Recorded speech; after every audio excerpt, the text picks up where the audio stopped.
বাপরে বাপ, এই গরমে আর থাকা যাচ্ছে না। বৌমা, তুমি কখন এলে? কেন আপনি দেখেননি নাকি? না, আমি তো দেখিনি, আমি তো ঘুমোচ্ছিলাম। তাহলে আপনাকে দেখতে হবে না, আমি শুধু বলি।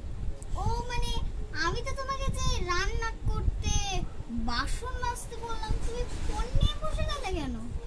রান্না করা, বাসন মাজা?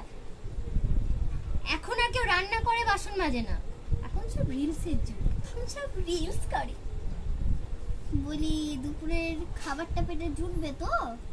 আমি তো রান্না করিনি, আপনি যদি পারেন আপনি করে নিন। এমন বৌমা এনেছি, না তেলে আছে না ঝোলে আছে। সেটা আপনাকে দেখে আনতে হতো, আমি তো আসবো বলিনি, আপনি নিয়ে এসেছেন। আচ্ছা আচ্ছা, শোনো বৌমা, বলছি তাহলে রাতের রান্নাটা করো। আমি তো রান্না করতেই জানি না, তো রান্না কোথা থেকে করবো? ও, তুমি তো রান্নাই করতে